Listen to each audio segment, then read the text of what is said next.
এবার আমাদের সামনে প্রেম আলাপ নিয়ে গুরুত্বপূর্ণ বক্তব্য পেশ করছেন এখতিয়ার উদ্দিন বখতিয়ার খানের ছোট ভাই এসকে সাদিক। আমাদের এসকে সাদিককে তার গুরুত্বপূর্ণ বক্তব্য পেশ করার জন্য বিশেষভাবে আহ্বান করা যাচ্ছে। আজ সম্মানিত হাজিরিন, আসসালামু আলাইকুম। আপনারা সকলে কেমন আছেন? আলহামদুলিল্লাহ। আমরা যে আজকের এই প্রেম আলাপন নিয়ে জান্নাতের বাগানে বসতে পেরেছি, এখন সকলেই বলে আলহামদুলিল্লাহ। আলহামদুলিল্লাহ। আপনারা সকলে ভালো আছেন তো? আলহামদুলিল্লাহ। বিষয়টা হলো, আমাদের এই এলাকার একজন বড় ভাই লিওন বিন্যাগাড়ি থেকে উনি আমাকে একটি চিঠি পাঠিয়েছিলেন। বলছিলেন যে আমাদের এলাকায় বর্তমান যে ছেলেমেয়েরা প্রেম করতেছে, সেই প্রেমটা সঠিকভাবে মন মাতানো প্রেম হচ্ছে না। তাই জন্য আমি আপনাদের সামনে আজকে প্রেম নিয়ে কিছু আলোচনা করতে চাই। আপনারা শুনবেন তো? চলবে তো? চলবে। ঠিক আছে। সম্মানিত হাজিরিন, আমরা যখন রাস্তা দিয়ে যাওয়ার সময় ছেলে মেয়েকে দেখতে পাই, বন্ধুগান দেখতে পাই কিনা?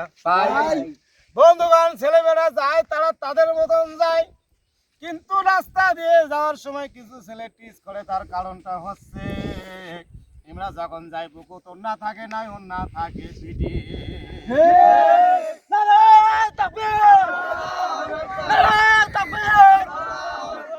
সম্মানিত হাজিরিন, আমরা যখন দেখতে পাই এদের বুকের মধ্যে ওড়না নাই, ওড়না হচ্ছে পিঠের মধ্যে। বর্তমান জমানার ছেলেদেরকে দেখানো হয়, এরা দেখে। ছেলেদের কোনো দোষ নাই, বলেন ঠিক কিনা? ছেলেদের কোনো দোষ নাই। মেয়েরা যদি না দেখাই তো কোনো ছেলে রাস্তাঘাটে টিজ করতো না। সম্মানিত হাজিরিন, বলেন ঠিক কিনা? এরা দেখায়, আমরা দেখি, কোনো সমস্যা নাই, আমাদের চোখ আছে, চোখ দিয়ে দেখতে পারি। কিন্তু ওরা ওদের জিনিস যদি হেফাজত না করে, তাহলে আমাদের কোথায় দোষ, বলেন? দোষ আছে কিনা? কোনো জায়গায় দোষ নাই, কোনো সমস্যা নাই, আপনারা দেখতে থাকবেন, কোনো সমস্যা নেই। তারা যদি দেখায় আপনারা দেখবেন, দেখবো, কোনো সমস্যা নাই। সম্মানিত হাজিরিন, তাই সবাইকে বলে যায়, আপনাদের ঘরে যত মা বোন আছে সবাইকে হেফাজত রাখার দায়িত্ব কার? আপনাদের। আপনারা আপনাদের মা বোনকে, ছেলেকে আপনারা যদি হেফাজত করতে পারেন, রাস্তাঘাটে ছেলেমেয়েরা কখনো টিজ করবে না। আর আপনারা যদি উন্নয়ন করে দিয়ে পিটি তোন্না ফেলে যান, তাইলে তো চ্যাংড়া ভাড়া দেখবে।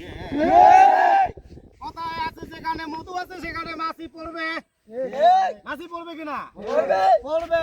ওরা যদি মধু দেখায়, তাহলে তো মাছি গন্ধ শুনে ছিঁড়ে যাইবে, তাতে মাছির কোনো দোষ না।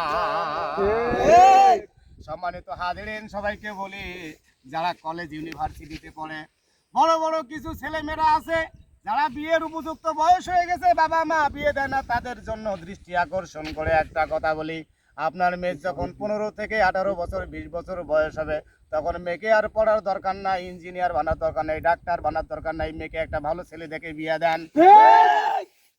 আপনি যদি আপনার মেয়েকে বিয়ে না দেন, 18 থেকে 20 যখন অতিক্রম হয়ে যায় বয়স, তখন আপনার মেয়ে যখন ইউনিভার্সিটিতে পড়ে, কলেজে পড়ে, ভার্সিটিতে পড়ে, তখন দেখবেন যে আপনার ছেলে গোপনে গোপনে কোনো ছেলের কাজ নিয়ে চাষ করে না।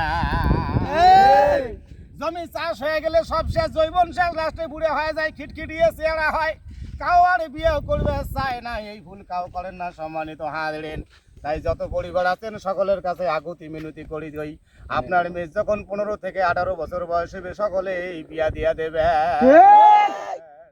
ঠিক কিনা? নারে তাকবীর।